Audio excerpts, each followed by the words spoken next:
ఇది కాదురా నాయన, కుదరదురా నాయన, చట్ట విరుద్ధం రా నాయన అని అంటే బీసీలను సాక్షాత్తు నిలబెట్టి మోసం చేసిన ప్రభుత్వం మీద ఉన్నది అని అంటే అది రేవంత్ రెడ్డి సర్కార్. ఇంకా బీసీలు రేవంత్ అన్న మీద నమ్మకం పెట్టుకోవడం అని అనేది ఇక నేను మీ ఆలోచన వదిలిపెడుతున్నా, మీ విఘ్నత వదిలిపెడుతున్నా. సుప్రీంకోర్టు తీర్పులను, సుప్రీంకోర్టు ఇచ్చిన ఆదేశాలను ఉల్లంఘించనికనే ప్రయత్నం చేసిందా లేదా?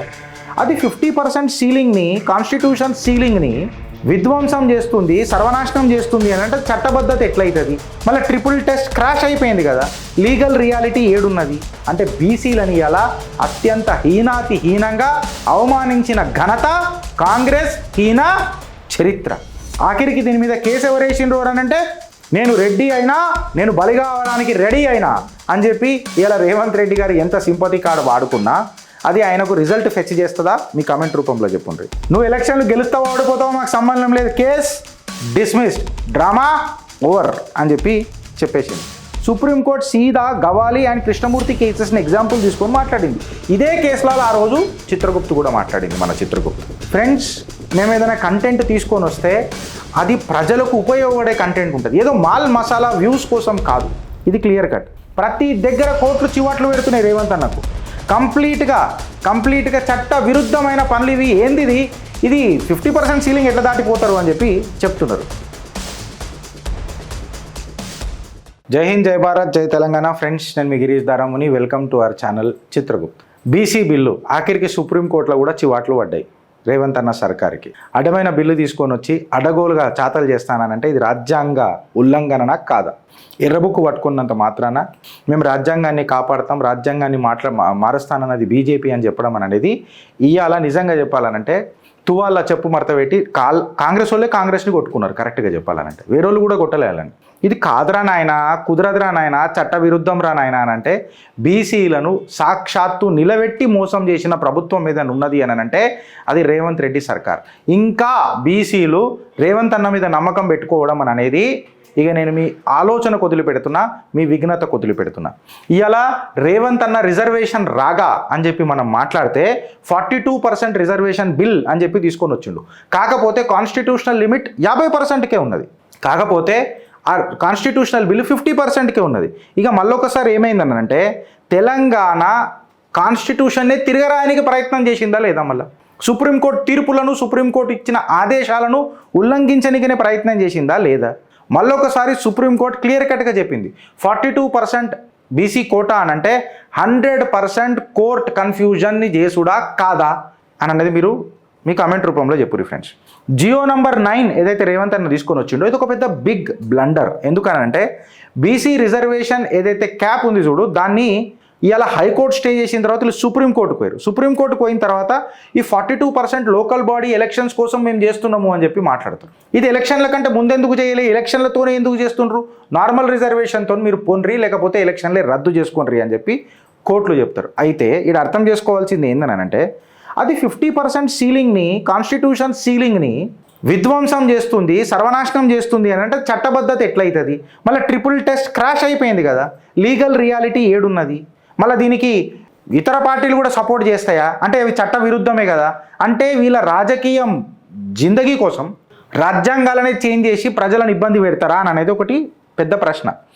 ఇవాళ ట్రిపుల్ టెస్ట్ ఫెయిల్ అయినాక రేవంత్ రెడ్డి గారు దీన్ని తీసుకొని పోయి సుప్రీంకోర్టులో వాదించడం అనేది కాంగ్రెస్ యొక్క డబుల్ స్టాండర్డ్సా కాదా ఫ్రెండ్స్? ఇది ఆనాడే చిత్రగుప్తు చెప్పింది. ఇది కాదు, కూడదు అని చెప్పి కుండ బద్దలు కొట్టిన మరీ చెప్పినాం. చల్ అని చెప్పి వీళ్ళు పోయినరు. అంటే బీసీలని ఇలా అత్యంత హీనాతిహీనంగా అవమానించిన ఘనత కాంగ్రెస్ హీన చరిత్ర. రూల్ ఆఫ్ లా కూడా మాట్లాడితే ఇలా అభిషేక్ మను సింఘ్వి గారు ఆర్గ్యూ చేసుకుంటా Telangana house hold level socio economic survey చేసింది మై లార్డ్షిప్ అని చెప్పి అభిషేక్ మను సింఘ్వి గారు మాట్లాడతారు. అంటే తెలంగాణ ట్యాక్స్ పేయర్ల పైసా చట్టబద్ధంగా నిలబడని చట్టానికి మరీ ఈ అడ్వకేట్లకు పెంచి పోషించి మీరు సుప్రీంకోర్టులో కూడా వాదన నిలిపించడానికి ప్రయత్నం చేసిరు కదా. ట్యాక్స్ పేయర్ల పైసా నాశనం చేసిండ్రు, బీసీల మనోభావాలు దెబ్బతీసిండ్రు. ఆఖరికి దీని మీద కేసు ఎవరేసిండ్రు అని అంటే నేను రెడ్డి అయినా, నేను బలి కావడానికి రెడీ అయినా అని చెప్పి ఇలా రేవంత్ రెడ్డి గారు ఎంత సింపతి కార్డు వాడుకున్నా అది ఆయనకు రిజల్ట్ ఫెచ్ చేస్తుందా? మీ కమెంట్ రూపంలో చెప్పండి. జస్టిస్ మెహతా గారు క్లియర్ కట్గా మాట్లాడినరు. సార్ అభిషేక్ మను సింఘ్వి గారు, మీరు డేటా డీటెయిల్గా చేసిరొచ్చు, బట్ లాస్ట్ సింపుల్గా ఉన్నది. 50% సీలింగ్ అని అనేది జనరల్ ఏరియాస్లలో సీలింగ్ అని అనేది దాటొద్దు అని చెప్పి క్లియర్ కట్గా చెప్పేసిండ్రు. నువ్వు ఎలక్షన్లు గెలుస్తావో ఓడిపోతావో మాకు సంబంధం లేదు, కేస్ డిస్మిస్డ్, డ్రామా ఓవర్ అని చెప్పి చెప్పేసింది. నిజంగా చెప్పాలనంటే ఇలా కాంగ్రెస్ లా డిపార్ట్మెంట్కి 0 మార్కులు పడ్డాయి. ఎన్ని మార్కులు పడ్డాయి? 0 మార్కులు పడ్డాయి. అభిషేక్ మను సింఘ్వి గారి ఆర్గ్యుమెంట్స్ తీసుకొని మనం చూస్తే కరెక్ట్గా చెప్పాలనంటే ఇలా సర్వే, ట్రిపుల్ టెస్ట్ ఇవన్నీ సంకనాకిపోయినాయి. ఫ్లెక్సిబిలిటీ ఏదైతే ఉంటుందో అది మాట్లాడంగానే జడ్జి గారు రెడ్ కార్డు చూపించిండ్రు. సంఘవి ఏమని అన్నారంటే 50% లిమిట్ కూడా ఫ్లెక్సిబుల్ ఉంటుంది మై లార్డ్షిప్ అని చెప్పి మాట్లాడిండ్రు. కోర్టు ఏమని అంటదనంటే అభిషేక్ మను సింఘవి గారికి, అంటే కోర్టు ఇట్లా అన్నది, బట్ నేను ఎగ్జాగరేట్ చేసి చెప్తున్నా, ఫ్లెక్సిబిలిటీ అనేది యోగా పొజిషన్లలో ఉంటుంది, యోగా ఆసనాలలో ఉంటుంది, కానీ రాజ్యాంగంలో ఫ్లెక్సిబిలిటీ ఉండదు అభిషేక్ మను సింఘవి గారు అని చెప్పి క్లియర్ కట్గా చెప్పారు. మళ్ళీ ఈ లీగల్ జిమ్నాస్టిక్స్లలో కాన్స్టిట్యూషనల్ గ్రావిటీని దెబ్బతీద్దామనంటే కాంగ్రెస్ గెలుస్తుందా? సుప్రీంకోర్టు లాజిక్ తీసుకుందాం ఫ్రెండ్స్, క్రిస్టల్ క్లియర్. స్కెడ్యూల్ ఏరియాస్లో ఎగ్జామ్షన్ ఉండే ట్రైబల్ రీజియన్స్ అయితే, బట్ తెలంగాణ జనరల్ ఏరియాస్లలో పేర్కొన్నది కదా. సుప్రీంకోర్టు సీదా గవాలి అండ్ కృష్ణమూర్తి కేసెస్ని ఎగ్జాంపుల్ తీసుకొని మాట్లాడింది. ఇదే కేసులలో ఆ రోజు చిత్రగుప్తు కూడా మాట్లాడింది, మన చిత్రగుప్తు. ఫ్రెండ్స్, మేము ఏదైనా కంటెంట్ తీసుకొని వస్తే అది ప్రజలకు ఉపయోగపడే కంటెంట్ ఉంటుంది, ఏదో మాల్ మసాలా వ్యూస్ కోసం కాదు. ఇది క్లియర్ కట్. ఏదైతే 50% సీలింగ్ దాటుతుందో ఇది షెడ్యూల్ ట్రైబల్ ఏరియాస్లో రాదో, జనరల్ ఏరియాల కిందకి వస్తుందో, so sorry, no schedule areas కాబట్టి నో స్పెషల్ ఎక్స్క్యూజ్ అని చెప్పి కోర్టు చెప్పేస్తుంది. ఈ ముచ్చట మేము ఆ రోజు కూడా మాట్లాడినాం. ఇప్పుడు ప్యాటర్న్ ఆఫ్ కాంగ్రెస్ గవర్నెన్స్ తీసుకొని మనం మాట్లాడితే ఫ్రెండ్స్, కాంగ్రెస్ గూఫప్స్ అంతా ఏం చేస్తుంది అని అంటే రాహుల్ గాంధీ గారు పేపర్ రుజింపుడో ప్లకార్డులు పట్టుకున్నాడో కనిపిస్తుంది. ఇలా రేవంత్ అన్న ర్యాలీలు కూడా ఎట్లా కనిపిస్తున్నాయి అంటే ప్రతి ఒక్క ర్యాలీలలో లీగల్ సెట్ బ్యాకే ఉండదు ఆయనకు. ప్రతి దగ్గర కోర్టులు చివాట్లు పెడుతున్నాయి రేవంత్ అన్నకు.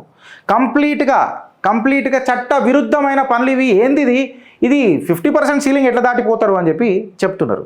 సోషల్ జస్టిస్ పేరు మీద లీగల్ కిరికిరీలు చేసేంత దమ్ము, ధైర్యం కాంగ్రెస్ పెట్టుకుంటుంది అని అంటే ఆ గుండె ధైర్యాన్ని మీరు మెచ్చుకుంటారా లేకపోతే పాతాళానికి తొక్కుతారా అని చెప్పి నేను చెప్తున్నా.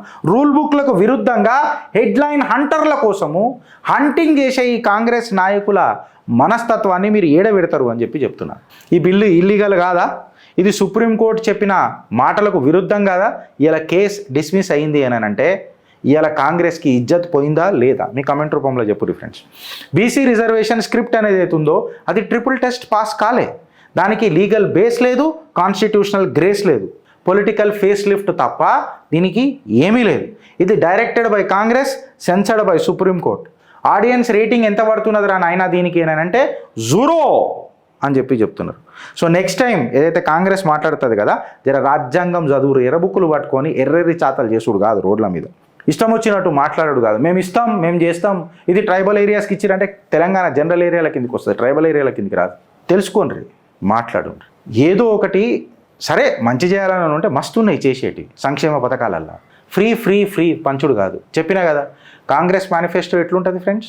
మాకు ఓటేస్తే అది ఉంటుంది చూడరా, నాగేశ్వరరావు గారి పాట ఒకటి, డోంట్ కేర్ నేను పుట్టాను లోకం ఏడ్చింది నేను నవ్వాను ఈ లోకం ఏడ్చింది అని అనగానే నాకింకా బీసీ బిల్లుతో పని ఏముంది అనగానే కాంగ్రెస్ వాళ్ళు అందరూ లేచి మాట్లాడుతారు డోంట్ కేర్.